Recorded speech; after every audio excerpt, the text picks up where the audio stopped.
Bé, bona tarda. Hola, bona tarda. Comencem aquest acte d'estar programat des de fa ja bastant de temps. Llàstima del dia, però bueno, el clima no depèn de nosaltres, però n'hi ha qui sí. Moltes gràcies.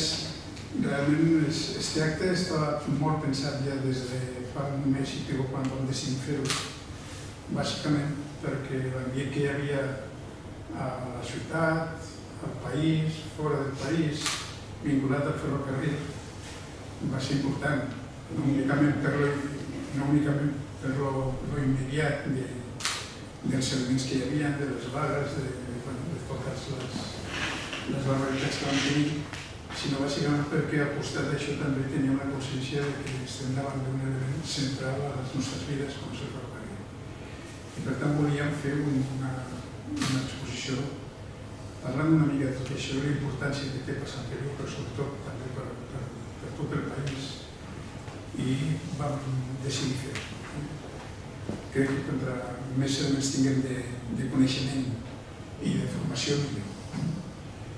I en principi és un acte que ha estat auspiciat també per el Xavi Campreciós, que està dintre del que és el periodisme més metropolità, Catalunya Metropolitana, és una mica responsable, i tenim entre nosaltres a dues persones. Una, jo crec que la coneixeu molt perquè està treballant aquí a Sant Feliu, és el Lluís Carrasco, que ens donarà una mica la visió més propera, més de comarca, perquè és una persona que ha treballat molt tot el tema de comunicació, el tema del transport públic, s'ho coneix perfectament, ha treballat a Sant Feliu, a l'Ajuntament, va estar també dirigint molts processos d'aquí concrets de Sant Feliu, però ell és de Molins, i sobretot és interessant que vingués el Pau Noi, perquè el Pau Noi sí que és una de les persones que segurament, dintre del que és el panorama global que té el país, és un dels millors coneixedors que tenim del tema del ferrocarril. I per tant ens donava la sensació que era important que alguna persona que domina el tema, que està implicat en el tema, que té responsabilitats amb el tema, doncs també ens ho expliqués. Llàstima que el dia no ens acompanya, però el tema sí que ens acompanya i ens seguirà acompanyant durant molt de temps. I moltes gràcies per arribar. I ara sí deixo la paraula al Xavi Campreciós, que és una mica la persona que moderarà tot el. Moltes gràcies. Bona nit, gràcies per convidar-me a tindre aquest paper i els ponents que han acceptat la invitació. Ja sabeu, no entraré en la situació del país, la ruïna del que suposa el servei de transport públic de ferrocarril en l'actualitat, els problemes que comporta per molta gent, el problema de dignitat i d'abandonament. Hi ha moltes raons, en coneixeu unes quantes, hi ha raons polítiques, després podríem parlar-ne. Sí? Em sentiu millor, eh? Sí? Senzillament passo a presentar els ponents que, a banda de la... A veure si puc dir alguna cosa més per presentar-vos que no sigui el seu currículum vitale. El Pau Noi Serrano, enginyer industrial, és ponent i articulista. Jo soc coordinador del Catalunya Metropolitana, un modest projecte de periodisme col·laboratiu i de premsa local. I, amb el que va dir, he publicat 3 articles a propòsit del ferrocarril per les crisis que hem tingut, i més hem publicat, suposo. N'havia publicat també abans. Aleshores, a banda d'això, el Pau va ser fundador de la Plataforma de Transport Públic, és president de la Fundació de l'Associació Mobilitat Sostenible. Fundació? Perdó, és de la Fundació Mobilitat Sostenible i és president de l'Aliança Ibèrica del Ferrocarril.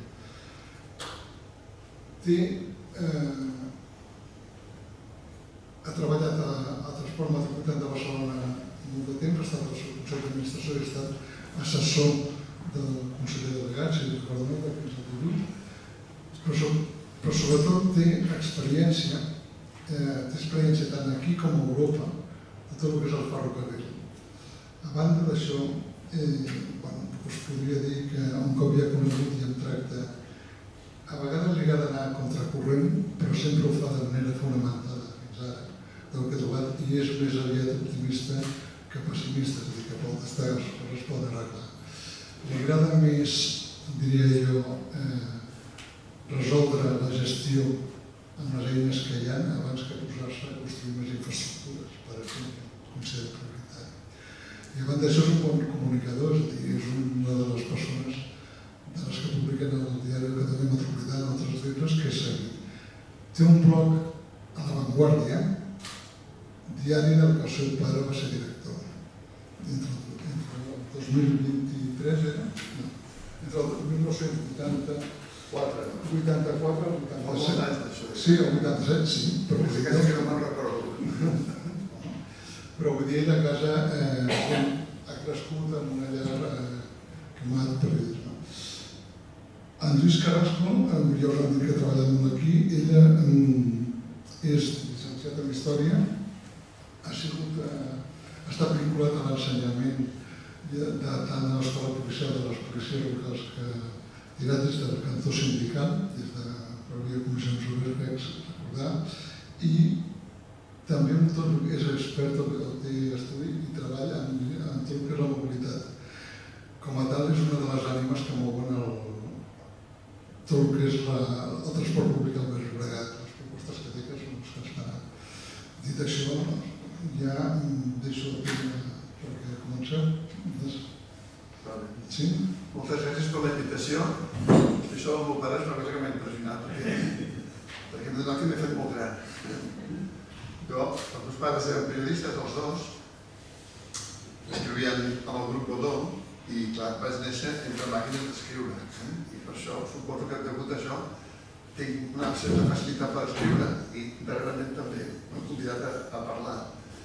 I ho faig molt gustosament. Jo estic jubilat, feliçment jubilat des de fa 6 anys, i cobro un sou, que és la pensió, i faig el màxim retorn social que puc, que és atendre les coses que jo entenc o que crec que entenc i vinc sempre que m'ho demanen.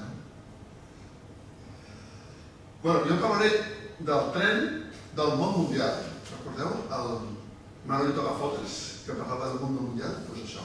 I després el meu company, el Lluís Carrasco, parlarà ja, aterrarà més amb el tema del concret. He posat un títol que és una mica provocador, pensat, així vindrà molta gent, m'he equivocat. El tren posa el Baix Llobregat en el mapa d'Europa. Però és veritat que hi ha una filosofia, no? Barcelona, aquesta és la xarxa ferroviària europea, molt resumida, és molt més densa.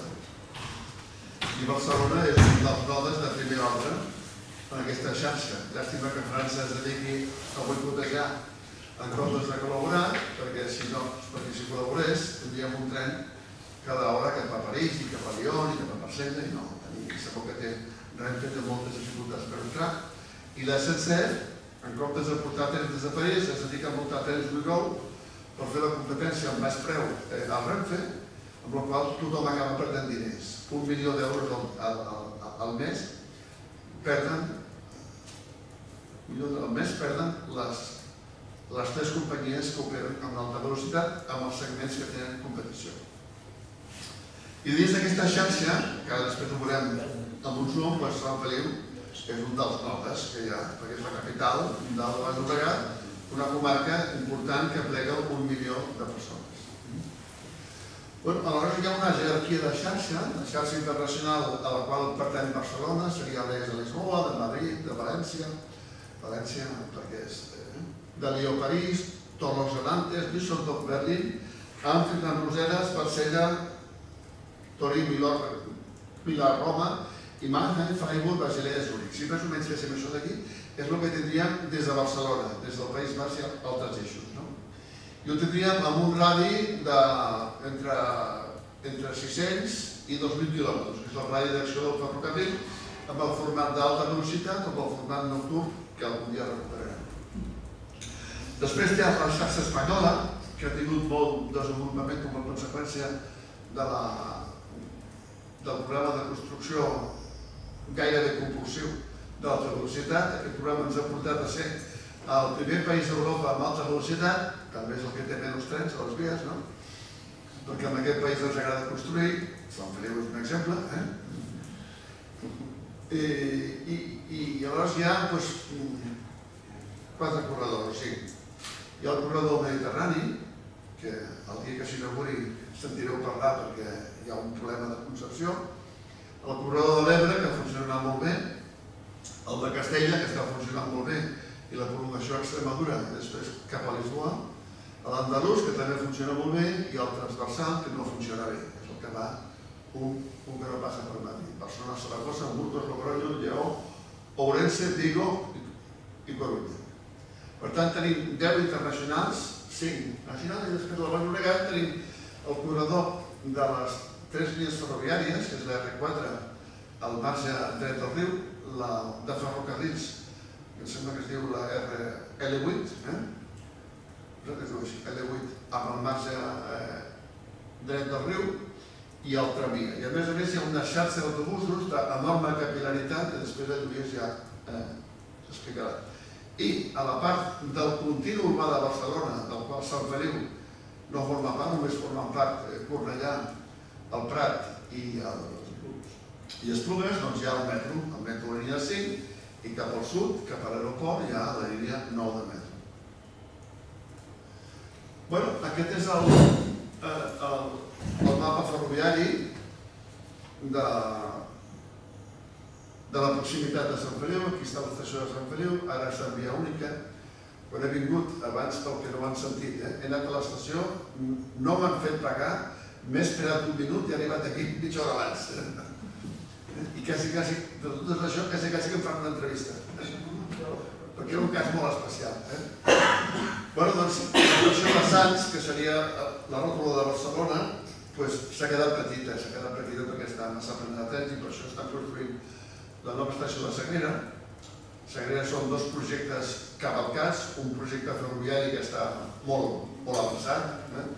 De fet, jo crec que l'estació de Sagrera, des del punt de vista ferroviari, es podria obrir d'aquí 2 anys. Jo soc dels que pressiono perquè s'obri d'aquí 2 anys. I llavors l'edifici, tot el sector dels parcs i tot això, que va més endavant. I llavors, aquest és l'esquema. I després, pel que fa al ferrocarril comarcal, està aquí Sant Feliu amb aquesta esfera verda, que és la ròtula de la R4 i del tramvia, que està previst ja que es prolongui fins a Molins de Rei, que és aquesta línia. I després, des de Sant Boi, la Generalitat ha decidit que es prolonga el metro del Delta, es fa un metro, perquè abans no es volia fer un metro, es volia fer una cosa que parava cada 5 quilòmetres. El metro no para cada 5 quilòmetres, sinó que para cada quilòmetre i mig. I per tant, han decidit fer-ho amb un ramal del ferrocarril de la Generalitat fins a Castelldefels, que passa pels barris, que els barris que no tenen tren, de Sant Boi, de Viladecans i de Gavà i de Castelldefels. Aquesta seria una mica la història. A més, hi ha altres coses, com la quadriplicació de via entrant des de Vilanova, això ja ho veurem més endavant si tenim temps. Com que parlo del ferrocarril, el que explicaré funciona per a qualsevol lloc del món, perquè són les propietats físiques i econòmiques del ferrocarril, que té un factor d'ocupació, tecnològic, de seguretat, de cost-preu i un factor social.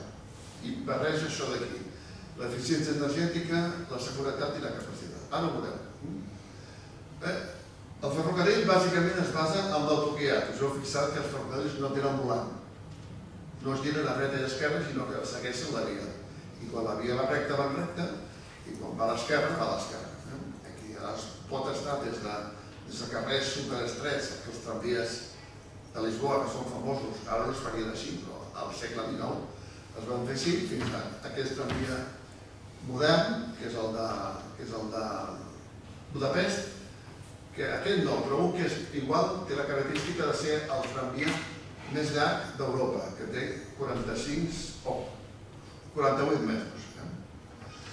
Quan ve les bases, clar, això dels tramvies ja va néixer abans de l'electricitat i abans dels carrils.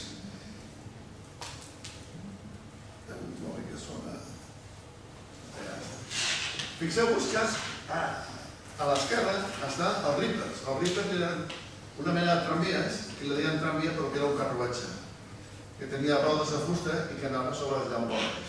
I que fixeu-vos que per portar 10 viatgers necessitaven 3 cavalls. I I a la banda dreta hi ha un de Oakley, de Londres, que amb 2 cavalls és capaç de portar 60 viatgers. Per tant, reduïm la tracció i multipliquem per 6 la capacitat. Què és el que fa això? El que fa això és el contacte metall-metall, roda-carril. Per tant, el que fa eficient el ferrocarril és el carril i les rodes metàl·liques. I la prova d'això és aquesta fotografia que és històrica. Quan van començar a arribar els trens de la sèrie 5000 a Barcelona, els entraven per la cotxera de Vilapiscina, que està allà mateix al carrer de Fabra i Puig. Era molt fàcil i va portar un camió grua, va portar el tren i fixeu-vos que entre 3 operaris i 3 directius van aconseguir empènyer el tren cap a dintre, un tren que pesa 34.000 quilos. Una prova més de l'eficiència, de l'abaix fregament entre roda i carro. I a més la durabilitat i la capacitat. La capacitat perquè un ferrocarril com el de Mataró porta moltes vegades més, té una capacitat, ara no, però té una capacitat per portar molta més gent que qualsevol autopista. La primera autopista d'Espanya va fer la de Barcelona-Mataró i el primer ferrocarril d'Espanya va ser el Barcelona-Mataró. I la capacitat és infinitament superior i el primer es va fer el 1848 i hem celebrat el 175 aniversari i va per llarg això. Per tant, té una gran durabilitat. Per l'aplicació del territori, ara hi ha moltes demandes de construcció de ferrocarrils a Catalunya. Després en parlarem d'això. Amb el format de tren-tram perquè és molt més econòmic el tren, entre altres propietats que després en parlarem. Primer, què fa? Quina propietat té el ferrocarril? Vertebra el creixement urbà, cosa que l'autobús no fa. El fet que sigui inamovible, el que fa és un element de vertebració. Si el metro de Barcelona no existís i anés tots amb autobusos, doncs segurament la configuració física de la ciutat seria diferent. No sé si sabeu que l'ocupació mitjana d'un vagó de metro és de 25 persones. Multipliques per 5 vagons, un metro de mitjana porta 125 persones al dia. Molt més a la part central, menys a l'extrem, molt més a l'hora punta, molt més a l'hora avall. Jo sempre faig el mateix, us imagineu que tenim un alcalde d'aquests que tornen cada 100 anys que es torna boig i diu, escolta'm, si 25 persones caben enmig d'autobús, posem un autobús, 2 vagons de metro, 50, i amb això ja funcionem, i per l'hora punta, per la part central, fem un reforç d'autobusos. Això és el que hem fet a Sud-amèrica, amb els BRTs, i és un desastre. Per tant, és molt important això. Connecta barris, potencia el desenvolupament econòmic i social, els habitatges, els negocis que estan a prop de boques de metro pugen el seu valor, com a mostra del que estic dient, augmenta la sostenibilitat, fa que els eixos estiguin més ben organitzats i també modifica la morfologia i l'espai de la via pública. Tots els que heu vist el creixement, el desenvolupament, la construcció del tramvia al Baix Llobregat, hi ha un abans i un després, i no només de transport, sinó de l'aspecte físic de la ciutat, la morfologia. Ara, propietats, segons l'acadèmia. Aquesta ciutat és la ciutat que jo m'estimo més, que quan em vaig jubilar vaig viure un temps allà, fins i tot. Vaig aprendre el meu rudimentari alemany, vaig estar de becari en una empresa. Eren 2 becaris, un de 20 anys, nord-americà, i un espanyol de 63.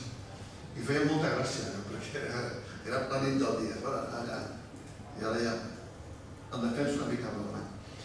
Doncs això està estudiat que el ferrocarril urbà, el tramvia en aquest cas, aconsegueix atreure entre 2 i 4 vegades més passatgers que l'autobús. Per tant, aquella gent que digui que un tramvia, que un ferrocarril urbà es pot substituir per l'autobús, que no dic, és mentida. I és mentida a partir d'una estadística europea de 350 ciutats. És capaç de portar fins a 1.000 viatgers en doble composició, això, el d'allò recorregut, els tramvies aquests de Budapest, que són de 50 metres, poden portar 300 o 400. Una cosa també molt important, degut a aquest baix fregament entre la roda metàl·lica i el carril metàl·lic, consumeix un terç d'energia perquè els hagi transportat respecte de l'autobús i un 10% respecte al cotxe. El cotxe es basa en el contacte asfalt pneumàtic. Per això el cotxe té volant, perquè no està conduït, sinó que el condueix el conductor. Emissions climàtiques zero. Qualsevol ferrocarril d'Espanya està alimentat amb energia 100% renovable certificada. Per tant, cada persona que puja al ferrocarril d'Espanya en el format llarg recorregut, regional, rodalies, metro o tramvia, la seva contribució és zero. No només TVB, sinó totes les companyies d'Espanya s'han enfrontat amb això perquè la diferència entre comprar no sé quants gigawatts hora d'electricitat entre normal o renovable incrementa la factura un 0,1%. I per tant, pots donar aquest missatge de sostenibilitat. Zero consum de petroli. Per tant, sobirania energètica. Molt important el que està passant en aquest món. Cada 5 anys hi ha un conflicte mundial com el que tenim ara que ens recorda la importància d'assegurar aquesta sobirania basada en el que tenim. El que tenim és l'electricitat renovable, no tenim petroli. Redueix a pràcticament zero els accidents. Aquests dies se n'ha parlat molt de l'accident de Còrdova, però des de l'Aliança Ibèrica, que és aquest logo, hem dit molt clarament que des que va començar l'alta evolució d'Espanya hi ha hagut 2 accidents greus. El de Santiago de Compostela, que es va deure una imprudència del gestor ferroviari i curiosament ha acabat condemnant el pobre maquinista, com pots deixar conduir un tren a la vista, com si fos un cotxe, a 230 km per hora. És impossible que es fixin tots els senyals, que sàpigui que d'aquí un quilòmetre ve una curva, que és la curva d'Angrois, que era la d'entrada de Santiago, i l'altre accident que està encara pendent de subjudici, perquè la comissió d'investigació no ha conclòs el seu treball, són 170 morts en 32 anys, al mateix període, 34 anys. En el mateix període, a les carreteres d'Espanya han mort 120.000 persones. La taxa de mortalitat del ferrocarril és entre 300 o 400 vegades inferior a la de la carretera. Clar que quan hi ha un accident de cotxe, ningú parla. I quan hi ha un accident de tren, especialment quan l'esquerra està al govern, i tira la cavalleria i l'acusen de criminals. Jo he sentit un portaveu d'un partit, que no me'n recordo com es diu, dir que el president Sánchez és un criminal per un accident de tren, que encara està present de... A igualtat de superfície ocupa el 5%, a igualtat de càrrega de capacitat ocupa el 5% de la superfície. Que tingueu una idea, un ferrocarril de doble via ben explotat, com és el de Sant Feliu, que es podria explotar millor, té equival a 8 carrils per sentit, 16 carrils. Bueno, garanteix l'accessibilitat a tothom. No cal tenir permís de conduir un tren per pujar-hi. Només cal, jo viatjar gratis, que viatjar d'avui. I en general té una molt bona velocitat. S'aprofita el temps per fer coses. El meu viatge ha sigut tan ràpid que no tinc temps de fer res. I també permet transportar mercaderies. Bueno, doncs aleshores, bàsicament, amb aquests 45 anys de democràcia, el que hem fet és els successius governs, primer els convergents, que van estar pràcticament sempre, crec. Però recordo que els convergents estaven sempre al govern, era tremendo. Després va marxar, va venir el tripartit i va continuar fent el mateix als convergents. En temes de transport. No exactament el mateix, després van tornar els convergents, ha vingut d'Esquerra i ara està el PSC l'altra vegada solitari.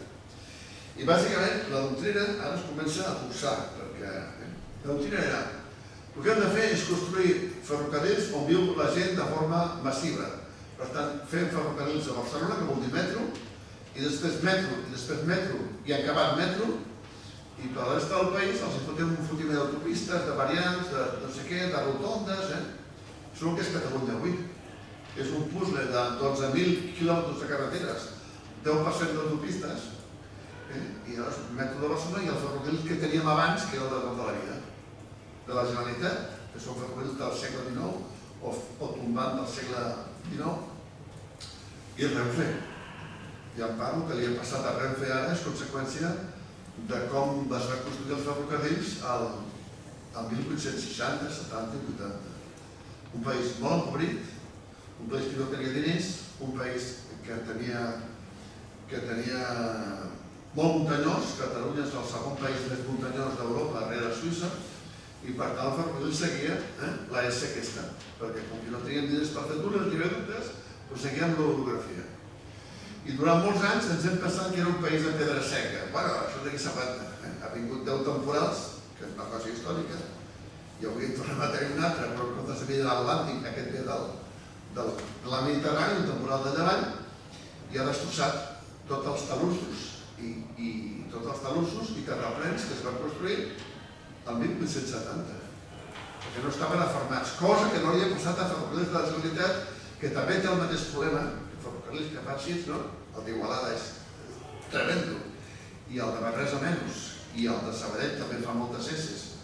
Ha supogat, en passar per Collserola, heu vist que la gent fins i tot hi ha gent que es mereixen, de tantes curves que fa el tren. Però allà hem tingut una filosofia diferent i de forma silent, sense fer soroll, mica en mica han anat treballant en consolidació de terraplens i la línia del meu poble, que és la línia de la Pobla de Segur, que és la línia més perillosa de Catalunya, perquè passa per un lloc, no ha tingut amb aquests 10 temporals de Llevant i de Ponent cap incident, perquè durant molts anys, des que Ferrocarrils va prendre el control del regne de la companyia, s'ha estat invertint en aquell talús, antiallams, aquí, allà. La feina ben feta sempre que va funcionar bé. Arguments per desplegar el ferrocarril per Catalunya, que és una de les tesis que explicaré avui. Primer, resoldre l'emergència habitacional. Diuen els experts que a Catalunya fan falta 300.000 pisos. No els farem a Barcelona, que hi ha espai. No els farem al Baix Llobregat, s'han de fer més lluny. Barcelona és més barat, s'han de fer a la tercera corona, a la quarta, a l'esquerra, a la sierra o més enllà. Per tant, per resoldre l'emergència habitacional, necessitem un ferrocarril que arribi arreu, no només a Barcelona, que arribi arreu. També la meitat de la població no té accés al cotxe. Això no vol dir que no tingui cotxe a la seva família, sinó que no té cotxe. I per tant, pensar en un transport basat en carreteres és oblidar de la planificació a la meitat de la població del país. És injust, és insolidari i és de dretes. Amb el projecte que explicaré, 1.200.000 persones que ara no tenen ferrocarril podran tenir ferrocarril. I per tant, i a més amb un cost molt baix. La forta reducció de cotxes, la condició climàtica, l'estalvi d'energia i les hores que estalviarem de perdre la carretera. I per això hem titulat això Catalunya, país de trens per viure i millor. Recordeu que jo, me'n recordo, quan era petit jo me'n recordo que Catalunya estava solcada de ferrocarrils. Hi havia, a Girona en tenien 3, fins a Lot, fins a Banyoles, fins a Sant Feliu, fins a Palamós. A les Terres de l'Ebre en tenien un, el de la Cava, aquests carrilets. A Salou en tenien un, jo l'havia agafat i anava planíssim sempre. De Salou i Reus el va comprar l'autobús de Matacà, com els tramvies dels Estats Units. Hi havia també el del Valls, que arribava fins a Guardiola, de Berga, més amunt, hi havia altres. I ara el que proposem, amb un format modern, és recuperar tots aquests ferrocarrils en el format de trens. No ho explicarem, tenim el tren tramcamp, que ja està en marxa, les obres s'han adjudicat. Fixeu-vos que es va començar a parlar del tren tram fa 23 anys. El mateix període que estem parlant, i l'hem de fer, un estudi de viabilitat, un estudi de demanda, l'alcalde de Salou s'ha posat el tonto, fent la catenària, un tramvia en bateria, totes les gilipollades que us podeu imaginar. Espanya ha construït al mateix període 3.000 quilòmetres de ferrocarril d'alta velocitat. Perquè hi havia una directriu política. Aquí, com que la directriu política és enredar i manejar i pensar i no sé què, i l'alcalde que diu i tal. Si l'alcalde es pren el tonto, aquí és la competència. La veritat, envieu els antidisturbis, punyeta. Envieu els antidisturbis. Perquè l'interès nacional està per sobre de qualsevol interès de l'alcalde d'un poblet, en aquest cas de Salou. Aquest tram, sortosament, està arrencat ja. El de les comarques gironines, que l'altre dia va sortir l'alcalde de Girona anunciant que havia arribat un acord amb la consellera per fer el primer tram, benvingut sigui, entre Banyoles i Girona i fins a Montilivi, on està la universitat. Per tant, Montilivi seria ja la sortida cap a la Costa Brava, cap a Sant Feliu. Girona, Sant Feliu, allò és el següent tram. Esperem que darrere d'aquesta declaració política de dos gironins, l'alcalde i la consellera, no estiguem 25 anys estudiant que fem com fan les coses. Posar-la directa i anar per fer. El Bages Berguedà és un tramvia que és molt fàcil de fer perquè les vies de mercaderies existeixen encara. La que va a Súria i la que va a Sallent, sense entrar. Terres de l'Ebre, no queda cap infraestructura, però les Terres de l'Ebre té l'avantatge que és un país que és molt pla, per tant que és molt barat de construir, i que les ciutats estan separades exactament 10 quilòmetres. Tortosa, l'Aldea, Amposta, la Ràpita i el Canells. Perfecte, aquesta isometria és perfecta pel ferrocarril. El de Lloret Blanes, que no tenen molta població, tenen 80.000, però tenen una població flotant a l'estiu de 300.000 turistes que han vingut tots a Bavió.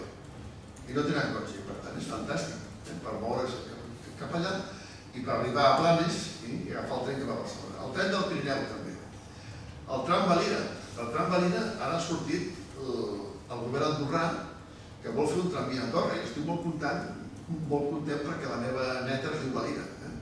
I per tant que posin un nom a un tramvia, perquè un tramvia és un tema que m'omple de satisfacció.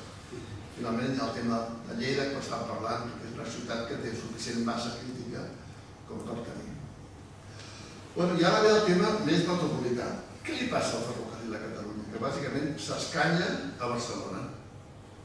Les vies van a Barcelona, com a totes les ciutats del món, totes les vies van cap a París, cap a Múnich, cap a Berlín, perquè és el centre i perquè és el que trau per temes històrics i perquè atrau més població. Hi ha el túnel de Montcada, la quadriplicació de Castelldefels Sants, a Prat. Recordeu que quan es va inaugurar l'AVE, per construir l'AVE, des del Prat es van seguir 2 vies de rodalies a l'AVE. Hi havia 4, ara en queden 2. I per tant, una part dels problemes que tenim ara és degut a aquella decisió folla de cedir a l'alta velocitat 2 vies, perquè en aquell moment era la prioritat. Jo recordo una entrevista que vaig tenir amb el president de la Renfe i vaig explicar el que s'havia de fer. Va dir, no, jo t'entenc perfectament, però aquí la gent em demana l'AVE. I que, a ver, ministro, president, cuando l'AVE llega a mi pueblo. I després, a ver, cuando vamos a terres. Aquesta és l'agenda política que té en aquest país.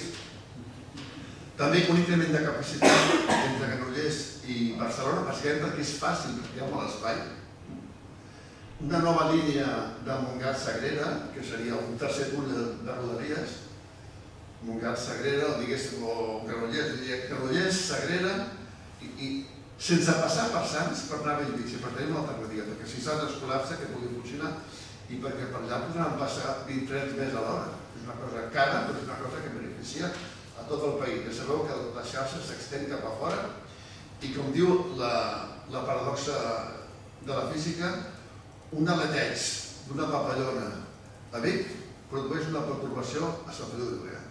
I al revés igual, perquè es transmeten perquè estan compartint les vies.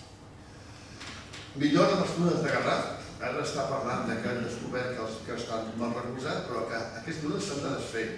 Aprofitant que és una roca fàcil de fer, fàcil de foradar, s'han de construir túnels més cap a l'interior i que permetin velocitats més altes, velocitats de 200 km per hora pel servei regional.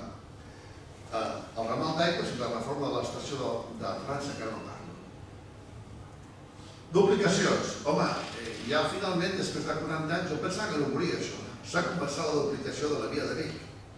Jo cada dia faig esport, m'estic cuidant, he deixat l'alcohol per intentar arribar fins als 85 i veure aquesta meravella, perquè és una cosa increïble, perquè ja des de petit. Pau, la via de Vic s'ha de... Per cert, el govern de Felipe González volia tancar la via de Vic, ja ho sabem. Volia tancar la via de Montcada. Vic, això no es va evitar. Quan vaig estar treballant d'enginyer a la Generalitat, la meva primera missió va ser un equip de joves entusiastes que van fer 2 dossiers així de gruixuts, el primer de la línia de la Pobla de Segur i el segon de Vic. I les línies tenen bona salut, s'han reformat en el cas de la Pobla i s'estan ampliant en el cas de Vic, i això permetrà un temps de viatge de Puigcerdà a Barcelona de 2 hores. Barcelona vol dir l'entrada, que és Sagrera. I de Vic a Barcelona en 45 minuts. Serà una revolució absolutament conceptual, però quan estigui tota es va portar a poc a poc.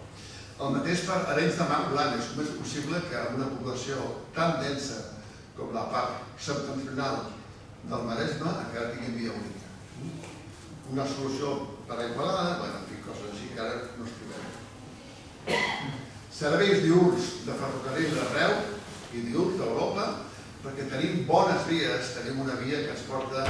Fixeu-vos que el tren que va a París triga 5 hores 50 minuts. Com és possible que el tren que va a París trigui gairebé 7 hores? Sabeu per què? Perquè fa 10 parades. Us imagineu que el tren de Barcelona a Madrid fes 10 parades? Trigaria 5 hores. Perquè el primer perquè hi ha tants pocs trens, perquè la SENCE no vol treballar. Però els que té, sisplau, que es posin directes. O que faci una parada d'enllà a Montpellier, perquè des de Montpellier es porten trens tot arreu. Per tant, no és veritat que el ferrocarril sigui una mala opció per anar cap a Europa. És una mala opció amb l'actual model de gestió. Corredor Mediterrani, ja sabeu que el corredor Mediterrani tothom està esperant, perquè el corredor Mediterrani és importantíssim, que bé, Ja veureu la sorpresa que us portareu, perquè el corredor Mediterrani són bàsicament 3 seccions. És la secció Barcelona-Camp de Tarragona, que és alta velocitat, que allà es perdrà molt ràpid, i hi ha molta capacitat sobrera, es podria doblar el nombre de trens. Després està Camp de Tarragona fins a Castelló, que serà en un pla internacional també, i després està Castelló-València. I què passa? Doncs que a Castelló-València coincidiran els trens d'alta velocitat, els Euromed reformats, 1. 2. El tallar recorregut, que no són Euromed, els Intercity, que algú quedarà.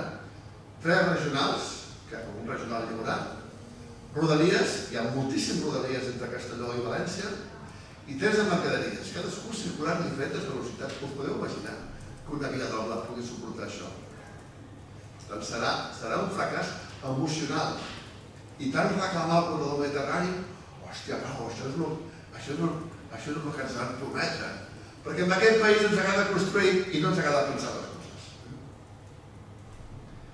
Si ens hagués agradat pensar les coses, s'hagués fet una variant d'alta velocitat o per mercaderies de Castelló fins a València, que és el que tenim.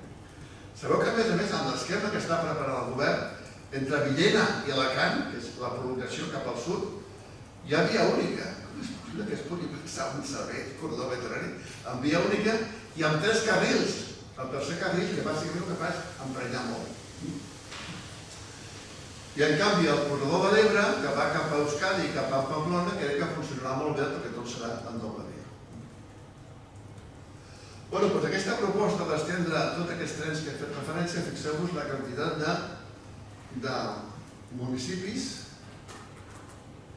que ara no tenen tren i que passaran a tenir tren. 1 milió de persones d'aquestes comarques que estan en verd, de l'Alt Urgell, del Berguedà, de la Garrotxa, del Pla de l'Estany, del Baix Empordà i molts altres pobles intermedis passaran a tenir ferrocarril per un cost molt molt. Colls d'Ampolla. Colls d'Ampolla són els desdoblaments que ja hem fet referència. El ramal d'Aigües és un ramal que ja està construït des de fa molts anys, que va de Montcada, en comptes d'anar cap a la Meridiana, va de Montcada cap a la Via de França.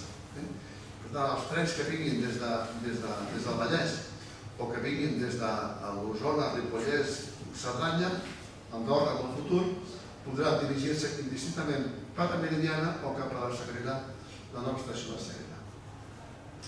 Túnels, etc. També el servei avant. Aquí ens hem pensat que la via d'alta velocitat, fixeu-vos, el temps que vaig viure a Alemanya em vaig adonar que allà jo tenia la paraula velocitat, és la paraula molt complicada en alemany, que ho diré. L'alta velocitat, que els trens, com poden tornar, no corren. Ja està. I el tren, el cap de setmana, jo pensava que els meus col·legues de feina de Freiburg em convidarien a cerveses, ningú em convidava res. I em vaig treure un passe de la Deutsche Bahn per entretenir el cap de setmana. I Deutsche Bahn amunt, Deutsche Bahn avall. Ja vaig poder comprovar que el tren va anar fins a Bremen, un cap de setmana. Des de Freiburg està a la frontera suïssa amb Basilea. Em vaig adonar que tenia el telèfon mòbil i anava comprovant la velocitat. I a vegades corria a 300, com a Espanya, a vegades corria a 160 i altres a 200 i a 250. Per tant, no hem de confondre la via amb els serveis d'alta velocitat. I precisament per això un servei com l'Avant, que va tan ràpid però va rapidíssim a l'escala europea, no ens permet pensar en aquestes noves estacions a l'Ebre, que seria la ròtula, a l'Aldea, que és la ròtula de distribució, a Vilafranca del Penedès, perquè portaria la gent d'Igualada, que els faria anar cap aquí, i del Penedès els portaria a 20 minuts de Sants i a 32 de Sagrera, una cosa històrica. L'estació de l'aeroport, que està construïda, us heu fixat venint de Madrid o de Saragossa, que hi ha un moment abans d'entrar a Barcelona, que el tren passa soterrat, hi ha una estació fantasma, i l'estació Obra, que està construïda des del 2013, em sembla, passat 12 anys, i no s'obre, que l'obrin, perquè està connectada amb el metro amb l'aeroport, i el metro funcionaria com una llançadora, que és el que és. I aquests serveis internacionals i també una línia que sempre han demanat, que està construïda, que no va construir, amb nom de Renfe, des de Girona fins a Reus, passant per l'interior, passant per l'R8, una línia que afecta el Vallès i una mica el Baix Llobregat, que està super maltractada. Anècdota. Jo recordo que vaig anar a la inauguració perquè em van convidar de la nova estació de Santa Perpètua de Moguda, Guió-Riera de Caldes. Sapigueu que és la línia que té el nom d'estació més gran d'Espanya. Santa Perpètua de Moguda, Guió-Riera de Caldes. No cap a cap indicador. Doncs allà el secretari de Mobilitat, que en aquell moment era de Junts, com es deia? El secretari de Mobilitat va anunciar: jo us prometo aquí, prometo que a l'acabar l'any el tren passarà d'una freqüència d'una hora, que és molt pobra, a una freqüència de mitja hora. Han passat 3 anys, continua passant cada hora. I a més, és el tren que falla més dintre de la ruleta russa que Renfe. Us imagineu que una persona va treballar, que li falla el tren, que arriba a la feina 1 hora i mitja tard. És que el foten fora de la feina. No pot ser. Doncs aquesta és. L'orbital ferroviària, que no proposem que arribi fins a Terrassa, perquè anant per l'R8, que està construïda, costa el 15% i porta 2 vegades més passatge, també les maragallades aquelles, Ja la màxima maragallada és l'extravarsor ferroviari. Una cosa que dius tothom, una línia que no creui a Barcelona, que bé, no? Que bé! Acabem amb la barcelonitis i la no sé què. Doncs aquesta línia hem calculat les estacions que estan en blanc, estacions que les han posat fora de la Pollerussa, fora de Tàrrega, fora de Cervera, perquè puguin córrer a 250 per hora. Per què un tren de Lleida de 250 per hora? Per arribar ràpid a on? Enlloc, que no va enlloc. Hem calculat que la demanda d'aquesta línia, en el cas més favorable, fins a Manresa encara hi ha algú, però és que a partir de Manresa no viu ningú allà. Viuen les guineus i els seglars. I el mateix de Vic, a Girona, que només hi ha un poble important, que és el Coloma de Farners, important de 13.000 habitants, que està a 6 quilòmetres de la línia. Però a la gent li agrada molt aquestes coses. Ens agrada un tren que porti el doble de gent de la línia de la Pobla de Segur i que costarà 12.000 milions d'euros. De debò que hem de gastar 12.000 milions d'euros per transportar 5.000 persones al dia? Mica de seny, no? Català. I aquesta és la meva contribució i després del col·loqui podrem parlar del que vulgueu. Moltes gràcies.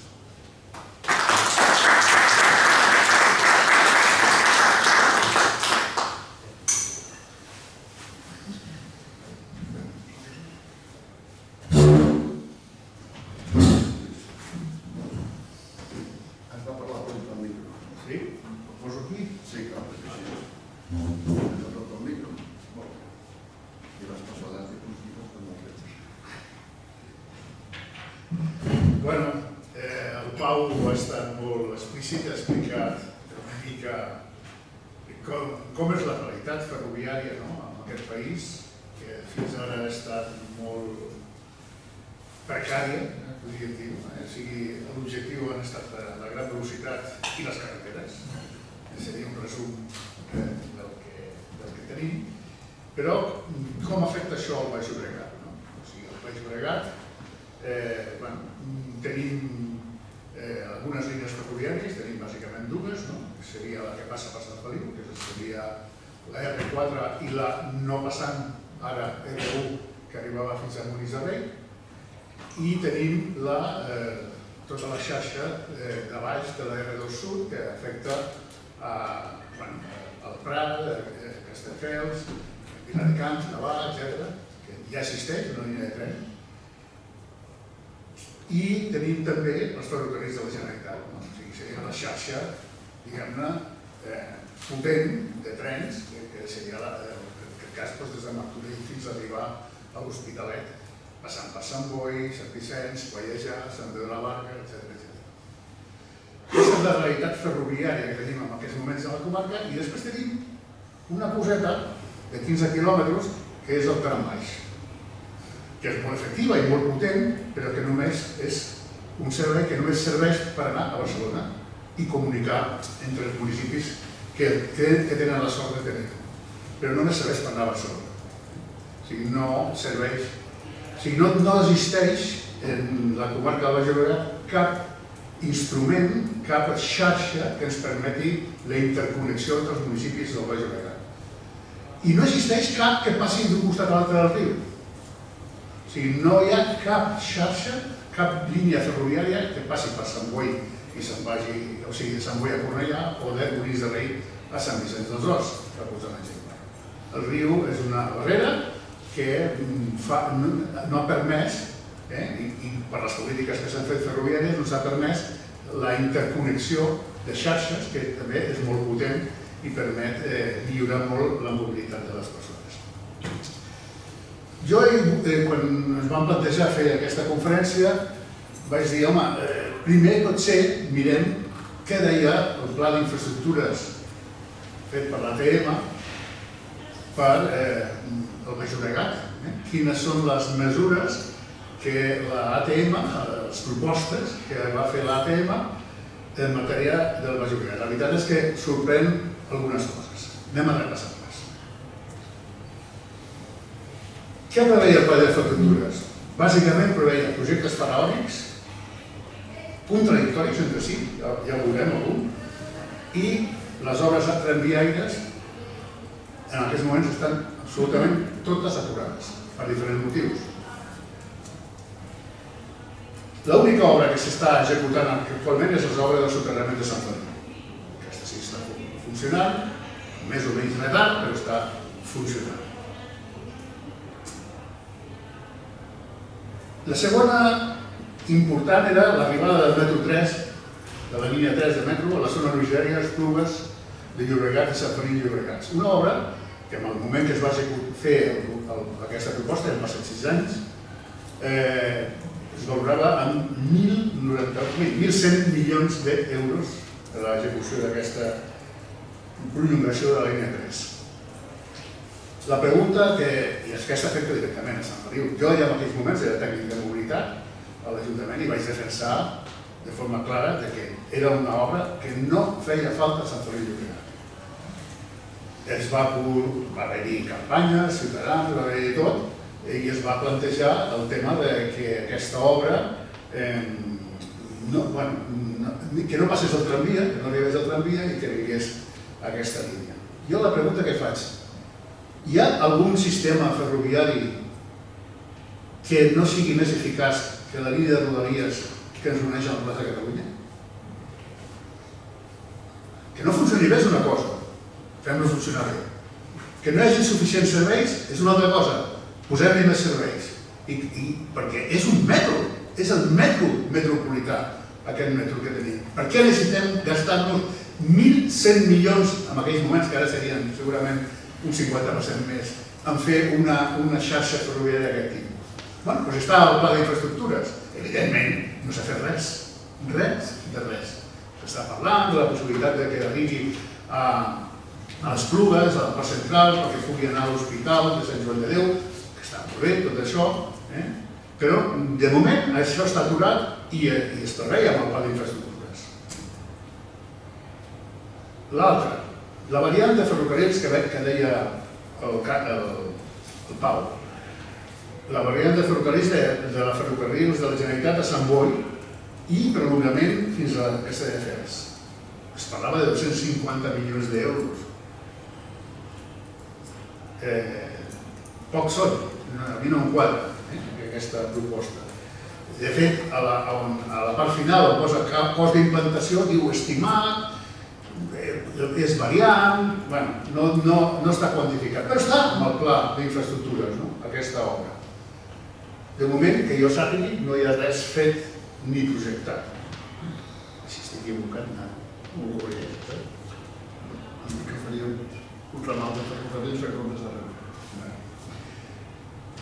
La T3 per pas per la Gran Via. S'ha de parlar clarament. Està aturat pel boicot polític de l'Ajuntament d'Esplugues de Llobregat. Perquè l'ATM, la Generalitat, tothom està demanant que d'una vegada per totes guanyem 12 minuts de recorregut del tramvia per arribar a Barcelona, que significa el tenir que donar la volta per tota les Esplugues i no té sentit. Està previst, s'ha previst el projecte, s'ha dibuixat el projecte, s'han posat els diners, s'han previst i no l'han volgut l'Ajuntament d'Esplugues de Llobregat per reivindicar el metro. O sigui, l'excusa perquè no arribi el tramvia és que primer ens posin el metro. I aquesta és un problema. El fet és que una de les coses que tenia un cost de 24,5 milions d'euros no s'ha fet. Una altra. La T3 de Sant Feliu de Llobregat a 4 camins. En aquests moments, quan acabi el soterrament, es farà la línia fins a la Salut. Sembla ser que al final es faran cas a les reivindicacions i faran una parada final al Pla, o sigui al començament del Pla. I aquesta línia està prevista en una segona fase, portar-la fins a Molins de Rei i passar a 4 camins. És una línia que està valorada en... Mireu la magnitud de les xifres, 97,4 milions d'euros en aquells moments que es va dissenyar. Segurament ara serien més milions. Menys per soterrament de Sant Feliu. Però, sí, efectivament. O sigui, molt menys que 1 quilòmetre de via soterrada i que una estació, molt menys. O sigui, amb els diners de determinats soterraments que es plantegen, tenim per fer tota la xarxa ferroviària que ens ajudi a unir-nos al Baix Llobregat, però no només amb aquest, sinó i al Vallès i altres llocs. Vull dir que és impressionant. Estem parlant d'un nivell de magnitud de milers de milions com si fossin... Quan la realitat és que, a més, si decidissin fer aquestes obres, a part dels problemes ambientals que n'hi ha, perquè fer un túnel no és tan fàcil, i més si tens que passar per sota del riu Llobregat, o coses per l'estil. O sigui, estem parlant d'uns problemes importants d'obres, costos, temes ambientals, o sigui, estem parlant de paraules majors. En canvi, hi ha les infraestructures més toves, com és el cas del tram-tren, que estàvem parlant, que, a més, generen molt més viatgers a nivell local i a nivell intercomarcal entre diferents municipis. Bé, això està aturat i els estudis d'arribar fins a Molins de Rei es va aprovar això, es va dissenyar el 2020, es va aprovar el 2021 i estem al 2026 i qualsevol informació sobre l'estudi del traçat per dintre de Molins de Rei jo almenys no el conec i l'alcalde segons em diu tampoc. Per tant, aquí tenim un problema, o sigui, els plans serveixen per alguna cosa. Per tant, i donar el salt a l'altre costat del riu, que és a través del pont actual que està entre Molins i Sant Vicenç, evidentment és un altre tema que tampoc està planificat, ni dissenyat, de moment no s'ha fet res. Com si això fos, ja arribarà, quan fem el de Sant Feliu, llavors començarem a dissenyar el traçat de l'altre. Home, escolta, si volem parlar de transport públic i volem millorar realment la mobilitat de la comarca, les coses han d'anar encadenades. No es poden deixar d'aquesta manera. Una altra, aquí estem parlant de 2.000 a 3.000 milions. És necessari dir, a veure, la nova línia de Rodalies Castelldefels-Cornellà és una universitària.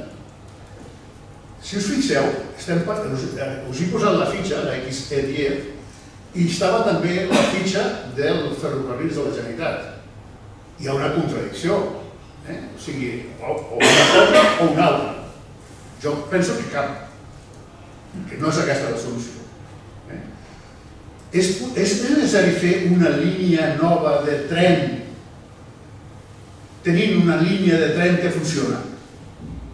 Per què s'ha creat un municipi, que és el cas de Sant Boi, que és veritat, que no té xarxa de Renfe? És veritat. veritat, però és necessari per donar servei a la ciutat de Sant Boi, per connectar les xarxes, fer un desviament com aquest? Estem parlant de Castelldefels, Gavà, Viladecans, Sant Boi, creuem el riu. Primer fa un passeig per tot Sant Boi perquè volen convertir-lo en el metro de Sant Boi. Se'n va quasi a tocar Sant Feliu, però no entra a Sant Feliu, i després ja se'n va cap a la Diagonal de Barcelona, a la zona universitària. I entrarà pel metro fins al Plaça Catalunya. O sigui, estem parlant de... Si tenim ja una xarxa, per què no la potenciem i la treballem? Altres propostes recents de la Generalitat. L'extensió de la R1 de Rodalies fins a la UAB. Perfecte, ja era hora que ho fessin. L'objectiu és connectar el Baix Llobregat amb el Vallès amb un sistema ferroviari.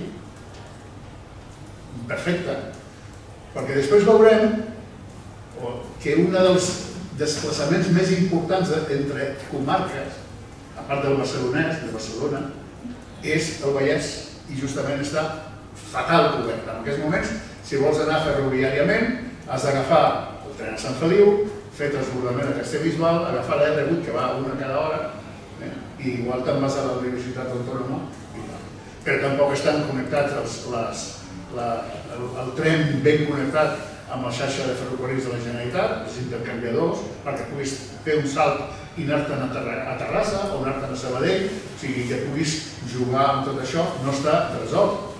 Diuen que ara ho resoldran, però bueno, estem a l'illa.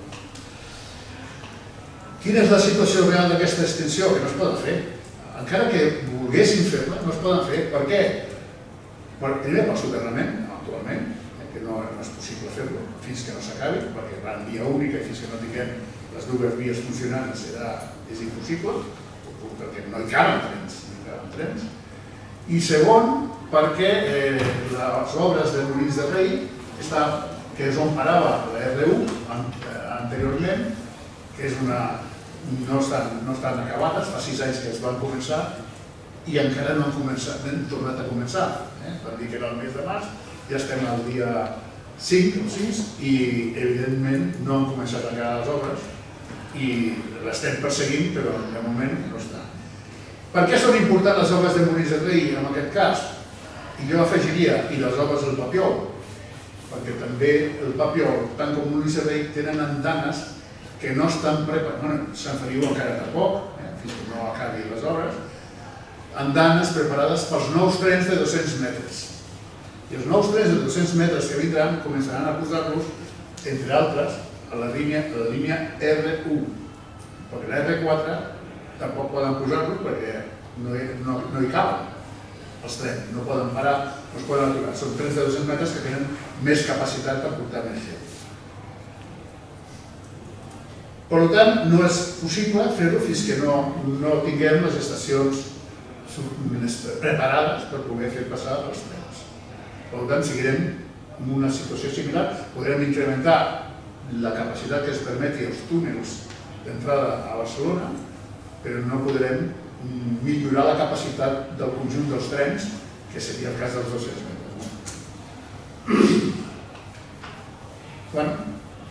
Quina és la realitat de la comarca? Ara vull parlar no tant de les línies que ens uneixen a Barcelona, les ferrocates, la Renfe de baix, la Renfe de dalt, sinó vull parlar de què passa amb els municipis de la comarca, com ens comuniquem. En aquests moments la comunicació és bàsicament amb autobús, en general, excepte evidentment a la línia de ferrocarrils de la Generalitat, entre Sant Boi i Martorell podem utilitzar la xarxa ferroviària, lògicament, i entre Cornellà i Papiol podem utilitzar l'altra xarxa ferroviària, i a baix poqueta cosa, i la Ràbila de Cans, etc.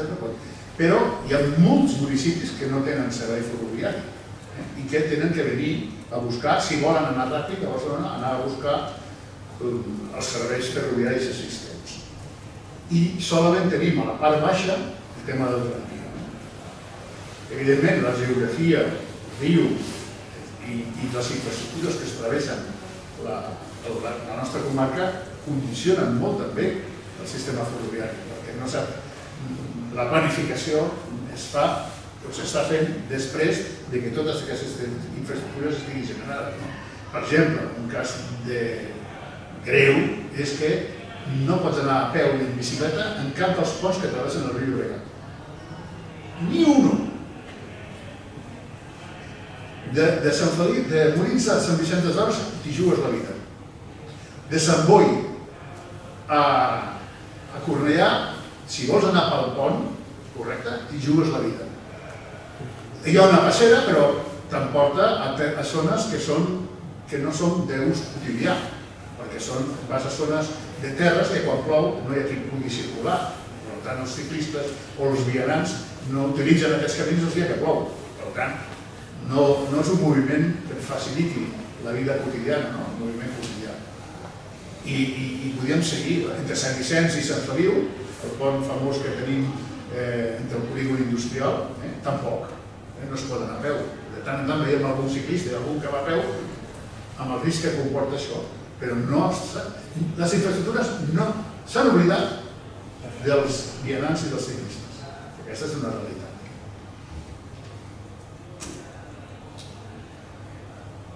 Com parlàvem d'Europa, m'he permès bàsicament per parlar de Montpellier, perquè per mi Montpellier és un exemple molt important. Montpellier és una ciutat important del sud de França que té 480.000 habitants. L'àrea metropolitana de Montpellier té 480.000 habitants i nosaltres tenim 850.000.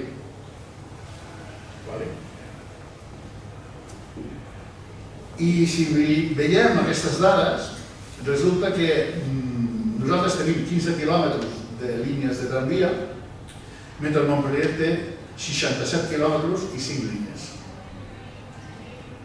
Què vol dir això? Doncs que Montpellier està guanyant la batalla de l'ús del cotxe i està aconseguint uns resultats, no només a la ciutat, sinó estan creixent, han crescut fa molt poc i estan avançant amb l'ús del tramvia de forma generalitzada i el que vulgui anar a veure un tramvia funcionant i que dona gust és Montpellier. Hi ha altres, Freiburg també és un altre, que també l'hem vist. Està més a prop Montpellier que Però Montpellier està molt a prop i es pot anar a visitar i és molt recomanable. I ja no parlem de Katowice, a Polònia, que hi ha 865.000 habitants i tenen 32 línies de tramvia i 178 quilòmetres de tramvia. Això és una anècdota, diguem-ne, bàsica, i a més això funciona, caldria analitzar sociològicament el per què es produeix això, però vull posar en comparació sobretot que mentre nosaltres tenim 15 quilòmetres, que a més pensats i orientats per comunicar-nos amb Barcelona, hi ha altres jocs que tenen sistemes molt més potents. Aquí dividiríem l'exemple. Nosaltres tenim, comparat amb altres ciutats europees, d'una població més o menys similar a la nostra. Això són els fluxos d'origen, que aquí apareix que al Barcelonès tenim 743, al Garraf 29, 22, a Noia 31, Vallès Occidental 111. Com us fixeu, el Vallès Occidental, a part del Barcelonès, és un dels punts que generen més mobilitat entre comarques, en aquest cas, entre el Baix Llobregat i el Vallès Occidental, després del Barcelonès. Per tant, és un tema que s'ha de resoldre de manera important i no en trens d'una hora o intercanvi d'absoluts. El que us deia abans, mentre s'estan discutint si fem ferrocarrils de la Generalitat o fem una gran infraestructura ferroviària de rodalies, soterrant tota l'obra des de Castelldefels, passant el riu per sota i portant-ho fins a la Diagonal, foradant Esplugues i foradant no sé què, que val 3.000 milions d'euros, resulta que fem una obra d'infraestructura a la C245 entre Sant Boi i Castelldefels i en comptes de posar 70 milions d'euros més i fer un tramvia, es fa un autobús, un M5, que no té res a veure amb les necessitats que justificarien posar en marxa un tren. Si volem posar tants diners per un tren, com és possible que posem un autobús? És el que parlava el Pau, no té res a veure. Penseu que les capacitats dels trens actuals, més o menys, són uns 800 a Renfe, si no em corregeixes, són uns 800 viatgers a Renfe, 600 més o menys ferrocarrils de la Generalitat i un tramvia de 220 viatgers. Un autobús té 50. A cura 60 si són d'aquells una mica més llargs, però més o menys és això. Per tant, com és possible que no s'hagi fet l'extensió que estava a web, perquè es feia tota la obra nova de la Renfe 45? És més, es va dissenyar primer com a tramvia, però no sé, jo crec que, en la meva opinió, és que erròniament els alcaldes d'aquella zona pensen que si posaven el tramvia, em recordant d'altres plugues, si posaven el tramvia no farien la xarxa ferroviària que ells volien, que és tota soterrada, que passi per dintre, etc., doncs es van oposar a l'àrea metropolitana i l'àrea metropolitana al final va fer el que van dir els alcaldes. I l'exemple tenim que es va dissenyar la xarxa, inclús la xarxa d'autobusos, passant per les andanes centrals de les rotondes de la carretera, i ara les fan donar totes les voltes, hi ha municipis que ho han ballat, tot el Castelldefels, etc. O sigui que fan que l'autobús trigui més, doni més voltes. Oportunitat perduda, nul i greu. Com, tenint en compte que tenim el riu, tenim les muntanyes al baix, la zona de Las Vegas, tota la zona de muntanya, i tenint en compte tota la realitat orogràfica, la proposta que alguns estem defensant és la de crear una xarxa tramviària del Baix Llobregat. I aquesta xarxa tramviària bàsicament està orientada a unir hospitals, unir municipis, unir serveis, etc. Per un costat, la línia, comencem per l'extensió de la T3, de la T2 fins a Castelldefels, tramviàriament parlant. Una extensió que, a més, podria plantejar-se amb un cert rigor la possibilitat que tingués un ramal que fes de connexió interior de tots els barris de Sant Boi, amb un cost que no té res a veure amb el soterrament. O sigui, podria existir una xarxa, una línia de tramvia que pogués, com fa Sant Joan d'Espí, que la T1, no, la T2, em sembla que no entra a Sant Joan d'Espí, la T1 és la que va fins a Cornellà, la que entra dintre de Sant Joan d'Espí, que dona la volta, per què no es pot fer una xarxa, una ampliació, un ramal que pugui anar per l'interior de Sant Boi, unint Marianao, Ciutat Cooperativa, connectat amb els ferrocarrils de la Generalitat, i connectant amb Renfe a Cornellà. O sigui, per què no podria funcionar un sistema d'aquest tipus amb uns costos infinitament menors? L'altre ramal que es planteja seria el ramal de Cornellà, Hospital de Bellvitge Oncològic. Per què? Hi ha unes zones, hi ha el camp de l'Espanyol, hi ha les zones comercials, o sigui, és tota una zona important que podria estar servida per un sistema ferroviari potent que podria millorar la connectivitat de la comarca. Quan parlo d'aquestes zones estic parlant de les vies, perquè el servei podria sortir de Molins de Rei i anar fins a Bellvitge. Una vegada les vies estan fetes, podem, té les seves limitacions, no pots fer-se tot, però sí, estem parlant de freqüències de 15 minuts, etc. Per tant, hi ha moltes possibilitats de treballar amb el sistema. I l'altre seria el ramal de Molins de Rei, Sant Feliu, Molins de Rei, passant el pont a 4 camins i per què no, en un futur una mica més llunyà, anar-nos fins a Vallirana. I em direu, i per què a Vallirana? Perquè justament Cervelló, Vallirana, tots aquests municipis d'aquest la vall baixa del Baix Llobregat, són els que estan en aquests moments agafant més gent de Barcelona i que estan creixent com a municipis. Per què? Perquè són els habitatges més barats, etc. Per tant, segurament no és ara el moment, perquè no hi ha suficient capacitat o suficient... però ja cal pensar-ho i treballar-ho de cara al futur. Bueno, jo he intentat fer... Estava una mica espès, la veritat, us demano disculpes, però en definitiva és que he estat una mica ràpid i precipitat fent aquesta ponència. Primer de tot, he intentat fer una comparació de les rodalies de la línia 9, aquesta que volen fer a Sant Boi, amb el tramvia del Baix Llobregat, l'extensió del tramvia. Mentre aquesta gran obra que val 3.000 milions d'euros són 22 quilòmetres i 11 estacions que estan separades per bastants quilòmetres, no poden estar a 500 metres o 700 metres, com és el cas del tramvia. I en el cas del tramvia serien 15 quilòmetres amb 20 estacions, properes cada 500 o 700 metres, el que fa que la gent l'agafi molt més. És evident que no és el mateix agafar el tramvia que un tren que va molt ràpid direcció a Barcelona, però ja estic dient, direcció a Barcelona ja en tenim. Ja en tenim una xarxa per agafar a Barcelona. Necessitem realment fer una altra xarxa de trens soterrades per anar a Barcelona?